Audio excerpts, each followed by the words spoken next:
Hello students, welcome to study live.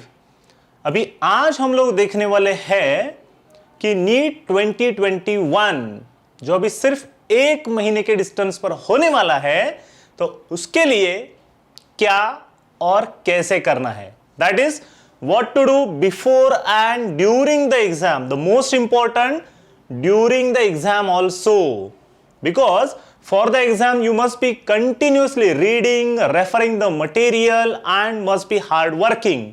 But this is not only the enough one to score the good marks. So first we will see what to do before the exam. The first important, necessary, must do thing is complete reading of syllabus before the exam. अभी कितना syllabus है, क्या क्या करना है, कैसे करना है, शेड्यूल क्या होना चाहिए, this is all up to yours own capability. So अगर तुम्हें 6 बजे उठकर कंप्लीट करना है, दोपहर को कंप्लीट करना है, रात के समय में बैठकर कंप्लीट करना है, what ever you can do, but the most important exam में जाने से पहले पूरा सिलेबस कम से कम 1 या 2 बार पढ़कर ही जाना है, because this thing will help you to boost up your confidence that I have read all the material. Correct? The next one, practice the reactions by, I have circled, because in our chemistry syllabus we are having theory, we are having numericals, we are having reactions, and the most threatening title or topic is nothing but the reactions, organic reactions, carbon, hydrogen, oxygen, nitrogen, कौन कहां पे कब कैसे attack होता है, no one knows, but there are certain things which are relevant to each other. Correct? For example, methods of preparation of alcohols are nothing but chemical properties of alkyl halides. Methods of preparation of aldehydes are nothing but chemical properties of alcohols. See to it that how you can relate the things with each other. So organic reactions जब हम लोग board पर लिखेंगे तो सबको सब समझ में आता है, अरे ये तो कितना इजी है ना, but when it comes into the question then a big question mark. कौन कहां पर कैसे सब्स्टिट्यूट होता है, कहां पर कौन कैसे एलिमिनेट होगा, what is the catalyst used to come up all with this, you should write the reactions.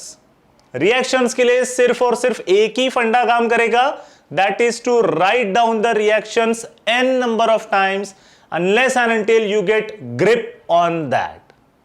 So ये दो तो मेजर पॉइंट्स है बिफोर द एग्जाम। अभी सिर्फ 1 महीना बाकी है, इसलिए what to do during the exam, theory concept, numericals formulae। जब भी theory क्वेश्चन आएगा you should remind the concepts, and whenever numerical is there you should be expertise with formulae. तो during the exam तुम्हें क्या करना है, conceptual और formula based questions पहले इनको bifurcate करके देखो, and once you have bifurcated attempt the confirm questions priorly.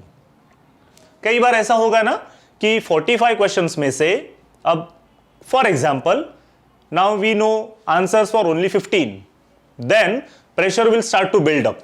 अरे 15 ही आ रहे हैं तो बचे हुए क्वेश्चन का क्या करेंगे, and we need to score 450 plus for example. तो 15 क्वेश्चंस जो आएंगे जिनका आंसर हमें कंफर्म मालूम है, पहले वो अटेम्प्ट करने ही करने हैं, and after that you start to recollect whatever the concepts you have read throughout these years. So अगर थियरी क्वेश्चन है तो कॉन्सेप्ट को रिकलेक्ट करना है, और अगर न्यूमेरिकल्स का क्वेश्चन है तो फॉर्मूलों को रिकलेक्ट करके देखना है। But the most important to be noted point is attempt the confirm question priorly, क्योंकि जिसमें डाउट है उसके पीछे अपना टाइम स्पेंड नहीं करना है बच्चों, that will make a big loss to your dream. और हमें किसी भी तरीके का रिस्क एग्जाम के टाइम पे नहीं लेना है, कैलकुलेटेड रिस्क लेंगे but that is a latter part. And the last one, maximum attempt maximum score. Suppose हमें 500 प्लस जाना है स्कोर में, लेकिन हम लोगों ने सिर्फ 10-10 क्वेश्चन अटेम्प्ट करके आए तो ऑब्वियसली नहीं होगा। सो ये भी ध्यान में रखना है, मैक्सिमम अटेम्प्ट मैक्सिमम स्कोर। जितने ज्यादा से ज्यादा क्वेश्चन हम लोग अटेम्प्ट कर पाएंगे उतना ही हम लोग मैक्सिमम स्कोर तक चले जा रहे हैं।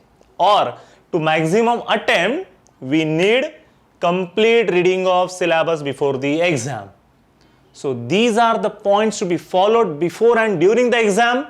I wish my all the best wishes with you. Stay tuned with the Study Life. Thank you.